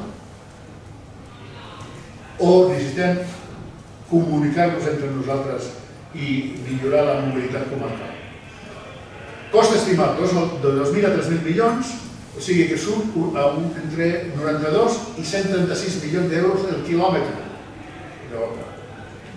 En el cas del tramvia, d'aquesta extensió del tramvia fins a Castelldefels, estem parlant de 150 milions, el qual vol dir de 7 a 10 milions d'euros quilòmetre. De 136 a 10 milions. Després, quan agafes i intentes analitzar com afecta això a la reducció de cotxes, clar, si el cas del tren, que és molt ràpid i pot arribar de Castelldefels a Cornellà en 25 minuts, en el cas del tramvia pot durar 40-45 minuts, evidentment, perquè té moltes més parades, però treu molta més circulació de vehicles el tramvia que el tren. Per què? Perquè els desplaçaments de trens són en direcció cap a Barcelona, però on es produeix més moviment de vehicles privats és justament en la nostra interconnexió per la mancança real d'un sistema de transport públic eficient. Per tant, el tramvia permet un accés més proper a tots els barris, a tota la gent, és més fàcil d'agafar, molt més accessible i, a més, ens permet treballar tot el que és la mobilitat aquesta urbana i interurbana de diferents municipis de la comarca. Evidentment, l'impacte ambiental de les construccions, si en el moment que posem túnels i si tenim que passar per sota del Baix Llobregat, és altíssim. En canvi, el tramvia es fa per superfície. I els costos energètics de superfície, a part que passem més fred a les parades, això sí que és veritat, però no tenen pràcticament despesa energètica les estacions i les parades. És molt petita, inclús amb un sistema de captació solar pot ser zero, o pràcticament zero. I a més hi ha un tema que és la viabilitat. Abans us deia, molta planificació. No he pogut treure el que es va preveure l'any en el PDI del 2021, del 2010, perquè també era per fer sang. Però quina viabilitat política tenen aquestes grans infraestructures? Estem disposats o estem bojos en gastar-nos aquests dinerals? Si estem dient en aquests moments que el que tenim que fer és invertir en que la infraestructura que tenim ara estigui correcta, que no hi hagi un tren que s'aturi mai per culpa que hi hagi una pluja, etc., que els talussos, que no sé què, hòstia, si estem disposats a invertir en això, estem disposats a posar 3.000 milions d'euros en fer una xarxa ferroviària que ens porti, que ja existeix, perquè ja existeix, no? La de Castelldefels, Viladecans, Gavà, és sempre Sant Boi. Busquem la solució. Per tant, quina possibilitat, si comencem a fer una planificació d'una obra en aquests moments, amb molta sort, igual en 10 anys veurem un tren funcionant. En canvi, un tramvia, en 3 o 5 anys està muntat. Depèn la voluntat que hi hagi, també. I després el rotor social del cost usuari, doncs estem parlant de... Ja ho veieu, o sigui, és brutal la diferència. O sigui, per cada usuari el retorn social és molt més important. Conclusió, eficiència econòmica. El tramvia a vegades és de 20 a 25 vegades més barat i serveix més als usuaris locals. L'impacte social, el tramvia té més accés als barris, ideal per desplaçaments curts quotidians, més entre municipis. Impacte ambiental, el tramvia redueix la construcció pesada i el trànsit urbà. La velocitat, rodalies guanya, evidentment, sobretot en viatges llargs, en viatges més llargs, però la mobilitat local, el tramvia és molt superior. I sobretot que la viabilitat de poder fer-ho és important. Per tant, tal com ja fa un temps vam explicar, per on passa el futur del transport públic ferroviari, sobretot ferroviari, en aquest cas serien tots, és el reforç del ferrocarril allà on sigui possible, de les xarxes existents, que funcionin bé, que siguin puntuals, que tinguem més freqüències, etc., que posin d'una vegada la línia que es connecti amb el Vallès i, sobretot, fer una xarxa tramviaire que funcioni.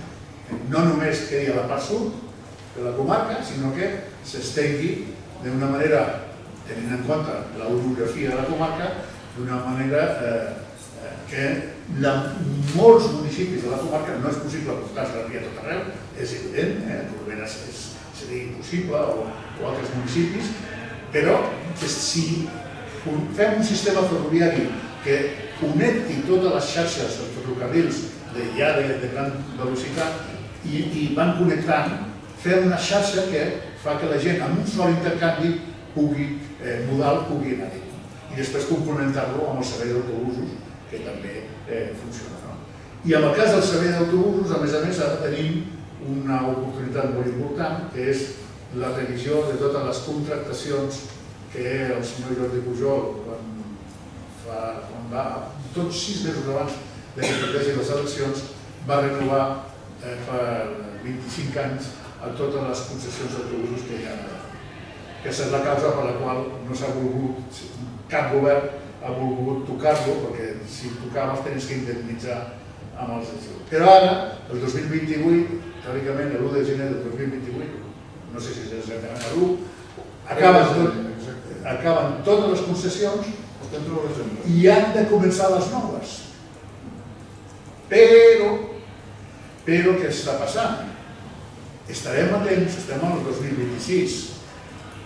El 28 comença les noves, però tu perquè pugui començar les noves, si les modifiques molt, i jo crec que tocaria modificar-les molt, perquè estem parlant d'un disseny de l'any de la cara punt, has de preveure que els autobusos tenen el seu temps d'arribada. Els autobusos no són com a... com a mínim triguen de 9 mesos o un any a servir-te'ls, perquè s'han de fabricar.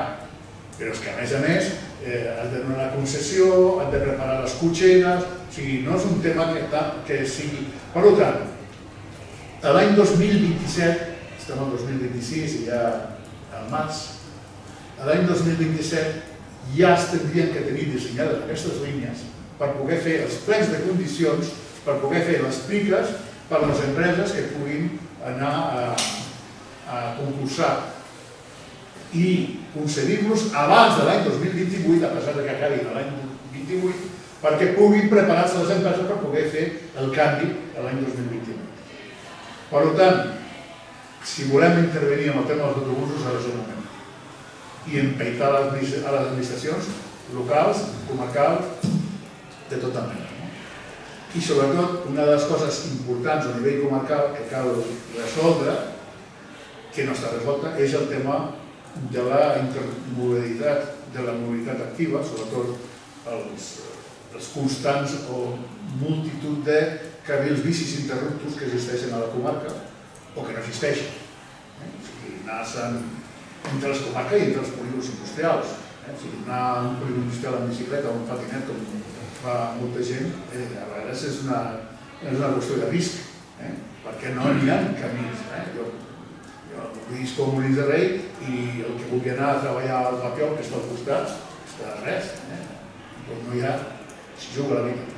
No hi ha ni camí. Bueno, que ni els vianants, ni caminant, potser. O sigui, el que es deia, l'etern oblidat amb les infraestructures, sobretot de carretera, són els vianants i els ciclistes. I amb això jo crec que la Baix Llobregat, i parlàvem també dels ponts, també té una assignatura pendent amb aquest tema que s'ha d'intentar resoldre per interconnectar i que la gent pugui anar en bicicleta, pugui anar caminant amb el municipi del costat o amb el polígon industrial del costat. Gràcies.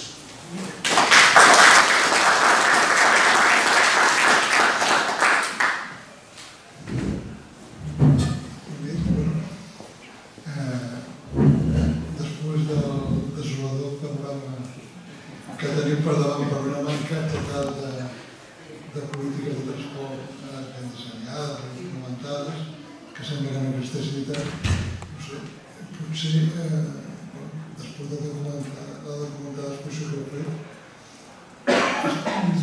no sé si vull tornar la paraula, si us interessa entrar més en aquest tema o seguim amb la crisi.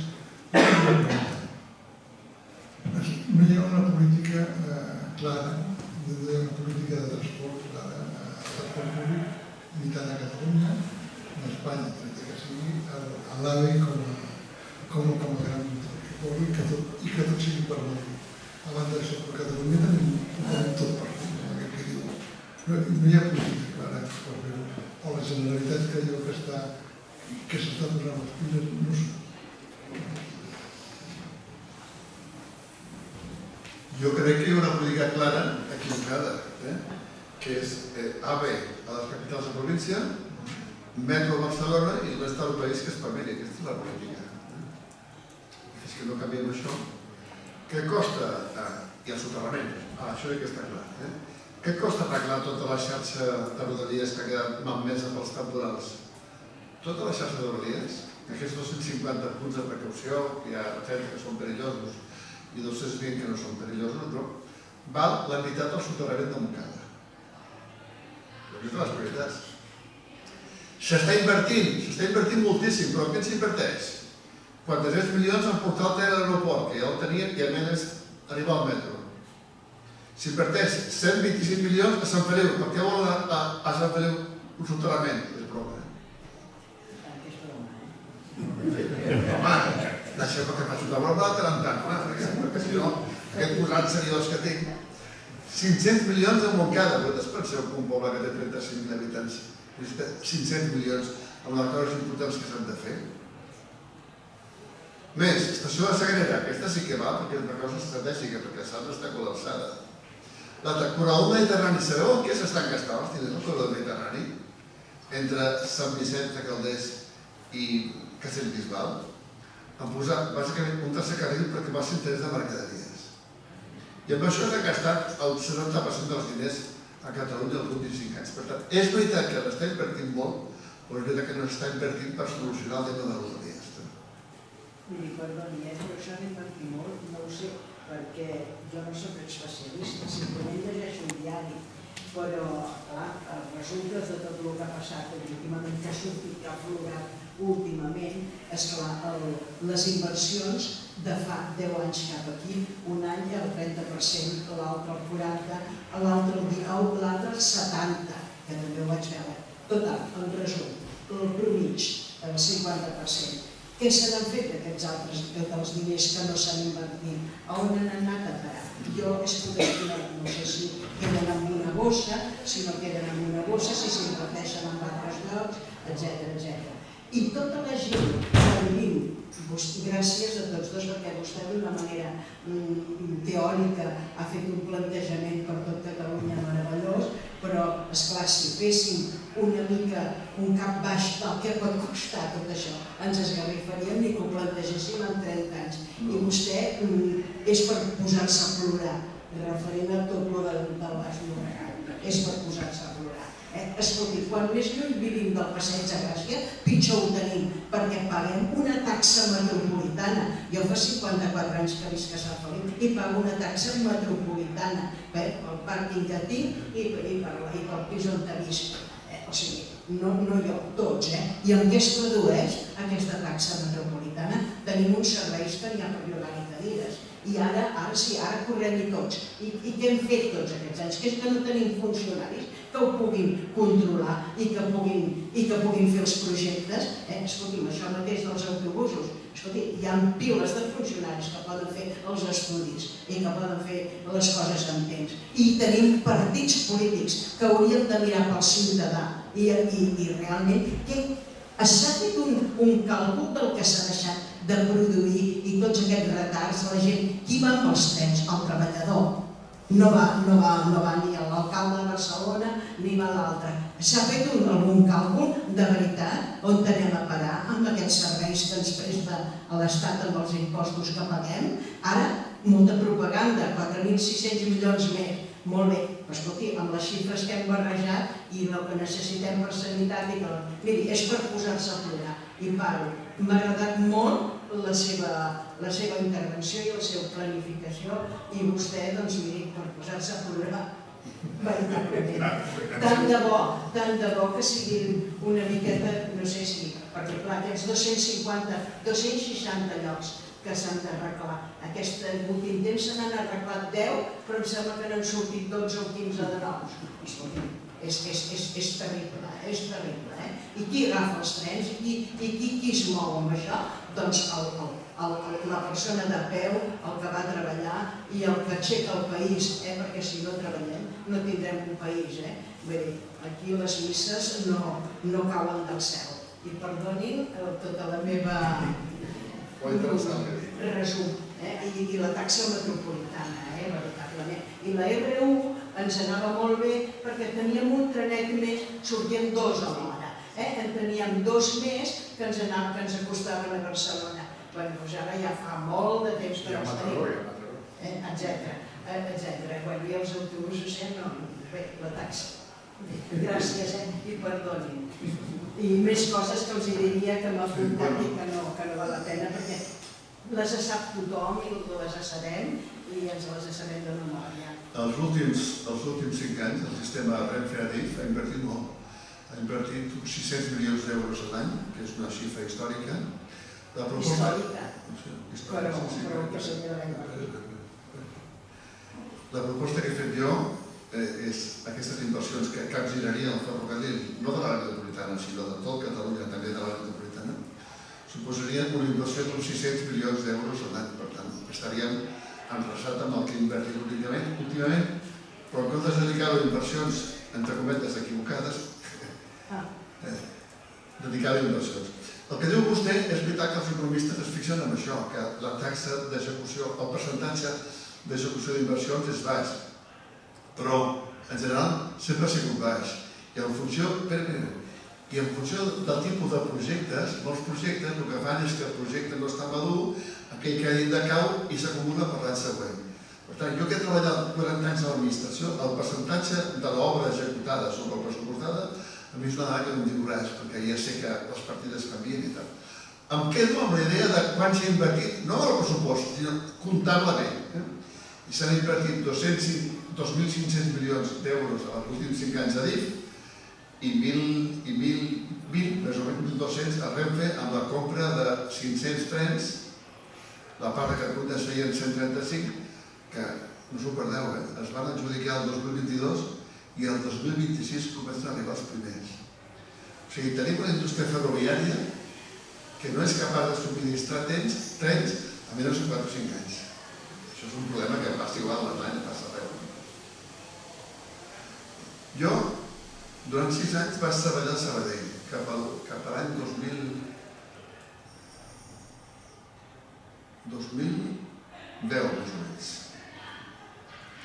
I vaig utilitzar el tren unes 2.500 vegades des de Barcelona. I els incidents que hi havia, a part de les vagues que eren molt nombroses, en aquell temps hi havia més vagues que ara, vaig tenir, els incidents estaven comptats amb els dits de la mà. Clar, sobre 2.500 viatges, tenir 10 o 8 incidents és res, no? Què ha pogut passar? Perquè en aquests 15 anys el servei s'hagi deteriorat tant. Primer els temporals, que han passat un país de pedra seca, això és tremend. Segon, inversions equivocades. Segon, prioritat de l'AVE. I l'AVE. Prioritat al metro. En què està invertint Ferrocarrils l'any d'ara? A fer una prolongació de plaça Espanya fins a Gràcia, més metro per Barcelona. I per tant, aquí està el problema, que no invertim bé en les coses que cal fer. De seguir la Generalitat, espero que em facin cas, perquè sempre m'han fet cas, aquesta proposta dels propers 15 anys, la mobilitat de Catalunya ferroviària es capgiraria absolutament. Nosaltres estem en converses des de la Fundació amb la senyora Nadal, que sabem que és molt receptiu amb aquestes propostes, i amb la senyora Paneque, que encara és més receptiva que la senyora Nadal, que costa poc, amb aquestes propostes. Som molt optimistes, perquè si no fóssim optimistes no estaríem aquí.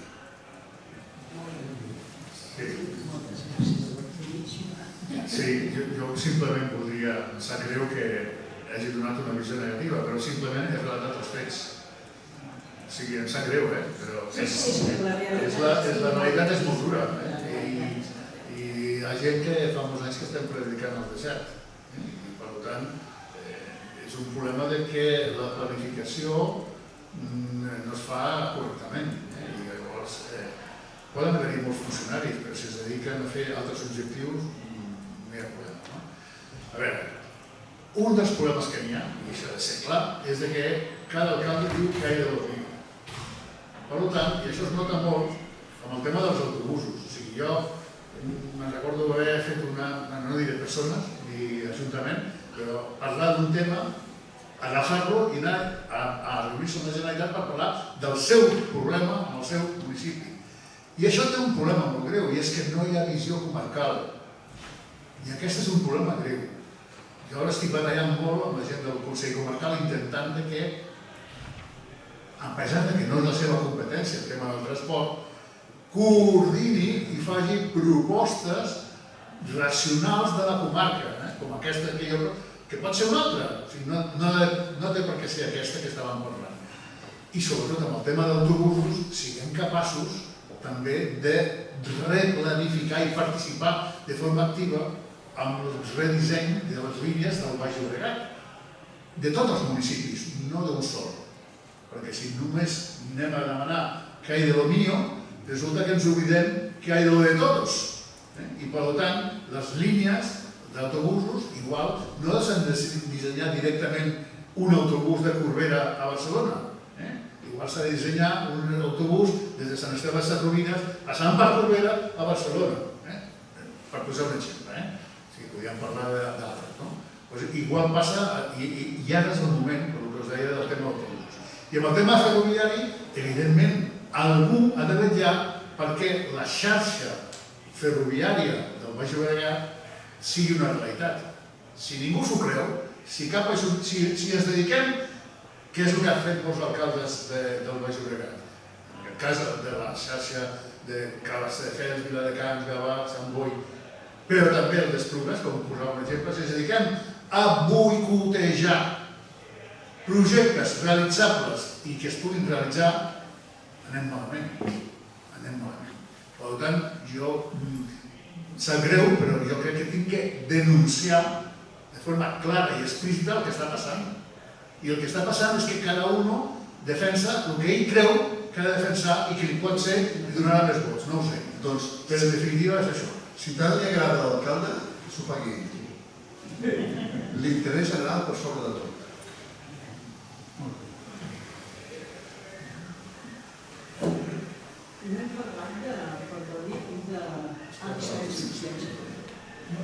¿Cómo va a ser?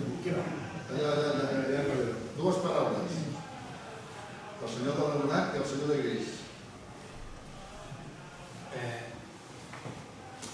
Referent al tema aquest dels alcaldes, a part del d'Esplugues, que està bloquejant el pas del tramvia, l'exalcalde de Sant Joan d'Espí, com va estar de president de l'ATM, van fer el projecte... AMB. Van fer el projecte de l'allargament de la línia 3 i en lloc de la directa van fer una volta perquè tingués 4 estacions per Sant Joan d'Espí, per la banda principal. I el tema de la Renfe, la meva opinió està claríssima. Estem en un país que s'estan robant cada any 20 milions d'euros i ells no tenen cap interès en invertir aquí. A Madrid no passa això. Inverteixen els 120, els 140 i els 150 al planificat. I no passa el que passa aquí. Per què? Doncs està claríssim, no els interessa que el país funcioni i si anem malament ens fotem. Ja està. I el corredor mediterrani és el mateix. Per què estan allargant tant la construcció del corredor mediterrani i el fan d'aquesta manera que no servirà per res, com diu vostè? Perquè no els interessa que funcioni. És així.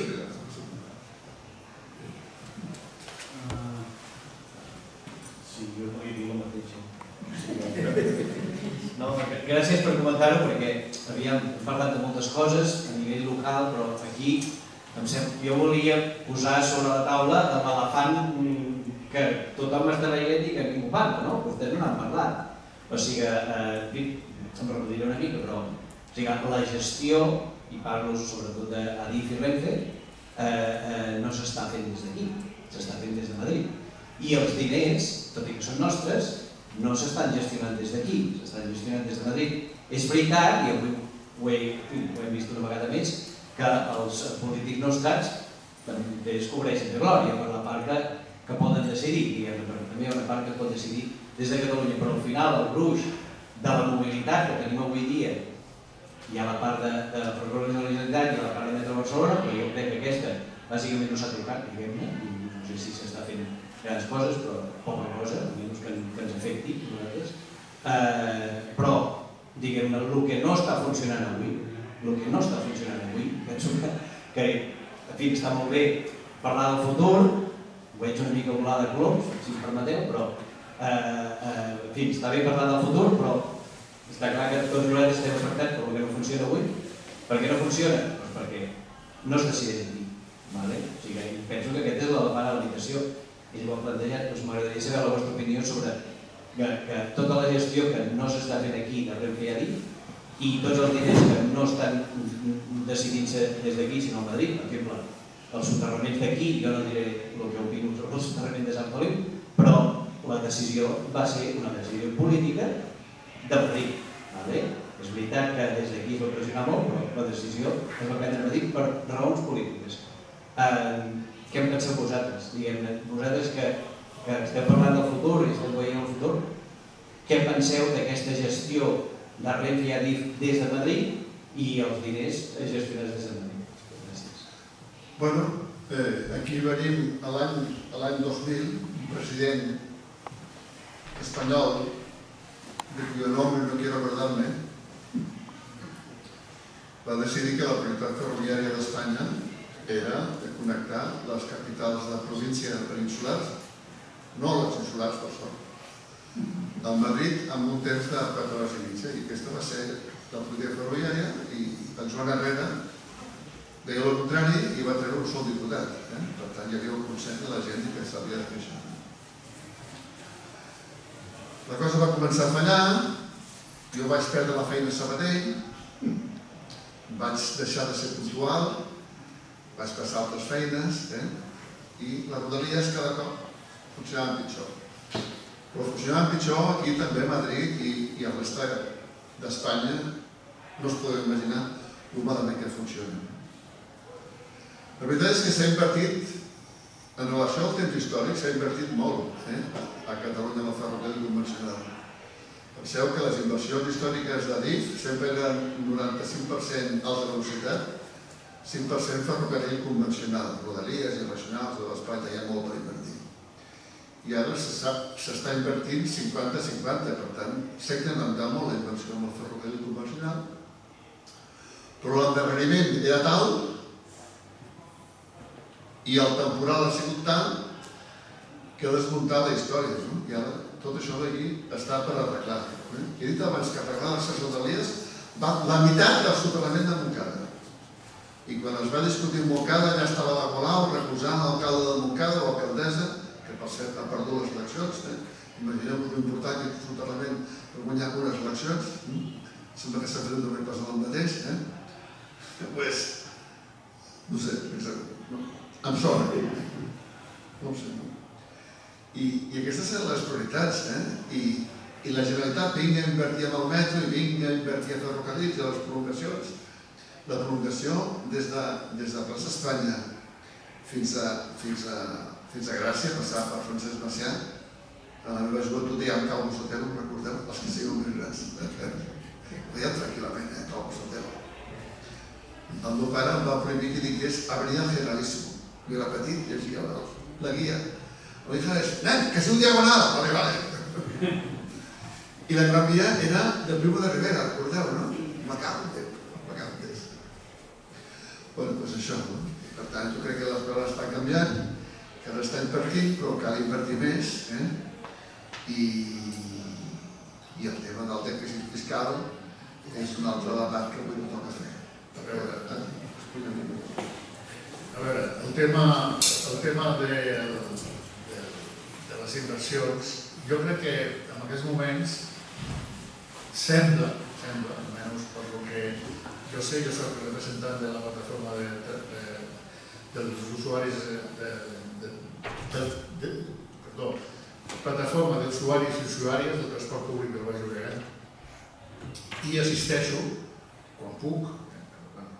Últimament estan fent reunions informant a les plataformes de la Generalitat de Catalunya, cosa que no s'havia fet mai, i ens informen, per exemple, en l'última reunió ens van informar de com afectaria les obres del Garraf, tall de circulació d'una sola via que tindrà que quedar-se sense funcionar per poder fer les reparacions que tenen que fer i quines eren les mesures alternatives. Què vull dir amb això? Que, com a mínim, informa, etc. I una de les coses que s'ha informat i que creiem que van en la bona línia és la de que, primer de tot, les plataformes totes volem que Adif, o sigui, el que és la infraestructura ferroviària també sigui de la Generalitat de Catalunya, no només l'operativa, que sigui posar els trens i manegar-los, sinó que també el manteniment de la infraestructura es faci des de Catalunya. Per tant, que s'ampliï o es modifiqui o es faci el que es tingui que fer aquesta empresa de rodalies que s'ha creat, de la Generalitat de Catalunya, perquè pugui assumir aquesta funció. Una de les coses que s'està fent en aquests moments, que és molt positiu en relació a la situació anterior, és que el govern i la Generalitat han arribat a acords de fer encomanes de gestió. Això és molt important, perquè fins ara Adif tenia que fer la seva infraestructura, la Renfe feia les seves coses, etc. El sistema d'encomanda de gestió vol dir que, com tu ets el titular del tren i també seràs el titular de la via, jo et dono els diners a tu perquè tu els gestionis. O sigui, ja no els gestionarà Madrid, sinó els gestionarà, en aquest cas, la Generalitat.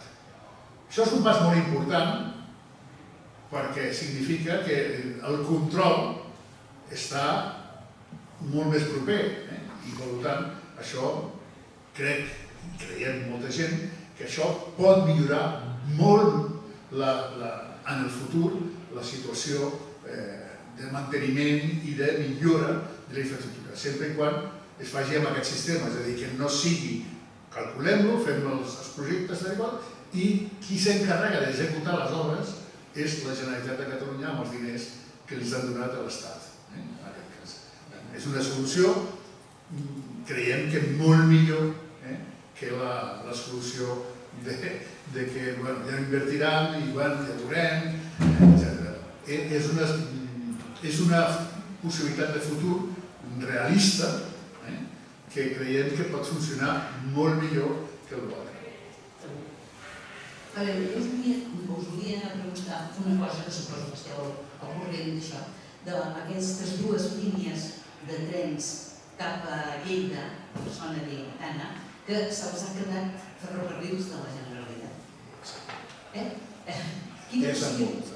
Quina possibilitat hi ha que això pugui continuar passant, sigui aquesta ferrocarrils de la Generalitat, que és de la Generalitat, lògicament, subministrarà i solucionar la qüestió de les nostres línies, de la nostra R4, etc. Gràcies. Primer he de dir que un dels problemes que la cosa funcioni tan malament és degut a que tenim una divisió entre Adif i Renfe. I no es parlen entre elles. És a dir, una manté la infraestructura i l'altra opera els trens. I fixeu-vos el desideratum, que recordareu que fa 3 o 4 dissabtes, a les 7 del matí, quan hi havia el caos més gran que ara ja està millor, Adif va fer un tuit dient que per raons de seguretat, perquè estava probablement a Bons i Barrals, se suspenen totes les circulacions de trens a Catalunya. I a les 7:10, un tuit de la Renfe dient que els trens estaven circulant normalment. Us podeu imaginar que dues empreses que depenen del mateix ministeri, del mateix de transport, això no funciona. Aquesta divisió tan brutal entre gestor i operador no s'ha fet a cap país d'Europa. Ni a França, on la SNCF, la Gassó, està dintre del grup SNCF, ni a Alemanya, que la DB Netz vol dir xarxa, està dintre de la Deutsche Bahn, a la mateixa Itàlia, a la mateixa Bèlgica. Per tant, el que hem de fer és eliminar ràpidament, acabar, però no només a Catalunya, sinó a tota Espanya, amb aquesta divisòria estúpida entre gestor d'infraestructura i operador. El que diu vostè és una cosa molt interessant. La meva família és del Pallars i per tant la Illa de la Pobla és una illa sagrada per nosaltres. Una illa que el Felipe González volia tancar i ara està vivint una segona joventut després de reformar amb una inversió molt modesta d'1 milió per quilòmetre, anant aquí, Terradets, no sé què, pim-pam-pam, està portant el doble de viatgers al màxim de la Renfe. I ningú planteja les seves operacions, sinó al contrari, que es posin més servei.